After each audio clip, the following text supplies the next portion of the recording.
గారిది కొత్తది ట్రైలర్ వచ్చింది కదా, చూసావా? కళ్యాణ్ రామ్కి మంచి రోజులు వచ్చినాయి భయ్య.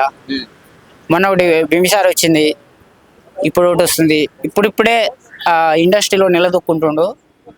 బింబిసార్ 2 వస్తే బాగుంటుండే. అందులో మంచి మంచి సినిమా, మంచి డైలాగులు. ఎవరో నిన్ను పంపిందని పైన నా ఎముడు అడిగితే చెప్పు, కింద ఒకడున్నాడు వాని పేరు బింబిత్ర కడదాల సామ్రాజ్య బింబిసారడు అని చెప్పు. అట్లాంటి డైలాగులు మస్తు మస్తు ఉన్నాయి, సూపర్ ఉంది. ఇందులో కూడా విజయశాంతి గారు ఒక డైలాగ్ చెప్తుంది. నేను డ్యూటీలో ఉన్నా లేకున్నా, సచ్చింది శత్రువైనా చంపింది బంధువైనా, నా కండ్ల ముందు అన్యాయం జరిగితే ఊరుకునేది లేదు, తీసుకుపోయి బొక్కలో నూకేస్తా అనే డైలాగ్ కూడా ఉన్నది. విజయశాంతి ఉన్నదంటే పోలీస్కు ఒక విలువ తీసుకొచ్చిన వ్యక్తి ఎవరంటే మన విజయశాంతి గారు. చాలా బ్రహ్మాండంగా ఉంటుంది. ఈ ఈ సినిమాతోటి ఇంకా కొంచెం పై స్థాయికి పోతాడని చెప్పేసి ఇంత ముందుకు పెద్దగా హీరోగా కరెక్ట్ అయిన గుర్తింపు రాలే, ఈ సినిమాతోటి వస్తుందని చెప్పేసి ఆశిస్తున్నా. చాలా బ్రహ్మాండంగా సాంగ్స్ కానీ, బ్యాక్గ్రౌండ్ మ్యూజిక్ కానీ, ఫైట్ కానీ, తల్లి కొడుకుల మధ్య గొడవ కానీ, ఫైటింగ్ కూడా ఉంది తల్లి కొడుకుల మధ్య.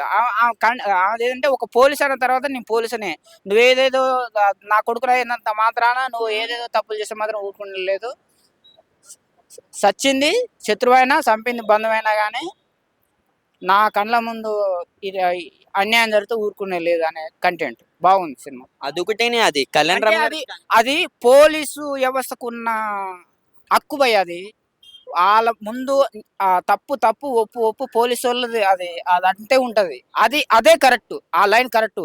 ఏదో మా అన్న, మా తమ్ముడు, మా అక్క, మా చెల్లి, మా అమ్మ, మా కక్కయ్య ఈయన ఎట్లా తప్పి అలా కేసు నుంచి ఎట్లా బయటపడాలనేది కొంతమంది చేశారు, అది తప్పు.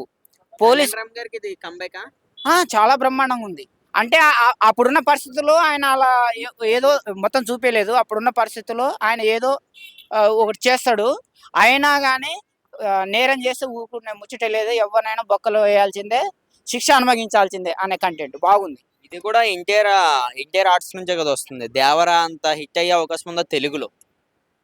అంటే ఎన్టీఆర్ కథ వేరు, ఎన్టీఆర్ లుక్ వేరు, ఆయన ఫాలోయింగ్ వేరు, ఆయన కథ వేరు, ఆయన యాక్టింగ్ వేరు, ఆయన డ్యాన్స్ వేరు, ఆయన ఫైటింగ్ వేరు, ఆయన కథే వేరు.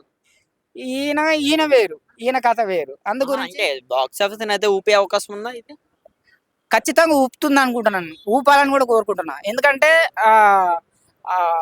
ఇంకా ఇంతవరకు కూడా సరైన నిలదొక్కోలేక పోతుంది. మనలాంటి వాళ్ళు, మీలాంటి వాళ్ళు, మాలాంటి వాళ్ళు కూడా సపోర్ట్ చేస్తే ఒక వ్యక్తి మనం ఇంకొక వ్యక్తిని మనం ఇండస్ట్రీకి ఐడెంటిఫై చేసిన వాళ్ళం అవుతాం. పటాసు కూడా సేమ్ ఇదే వే కదా, అక్కడ పోలీసే ఇక్కడ పోలీసే, ఆ వేలో ఉండే అవకాశం ఉందా? ఆ కామెడీ, ఆ ఫన్. ఇప్పుడు ఈ చిలకూరి గారు కూడా ఇందులో అయితే క్రియేట్ చేసే అవకాశం ఉందా? ఇందులో పన్ను అయితే కనిపిస్తలేదు, మొత్తం ఒక వ్యవస్థ గురించి ఉన్నట్టుంది. పన్ను అనేది అయితే కానరాలే. బాగుంటుంది మొత్తానికి అయితే, బాగా బలంగా 6 కొడతాడు అనుకుంటున్నాం మేమైతే. కొట్టాలని కూడా, కొట్టేటట్టుగా మేము కూడా తనకు సపోర్ట్గా నిలబడతాం. బీజిఎంస్, స్క్రీన్ ప్లే ఎలా ఉన్నా దుమ్ము లేచిపోతుంది, మామూలుగా లేదు. మొత్తం shake shake shake shock shock shock.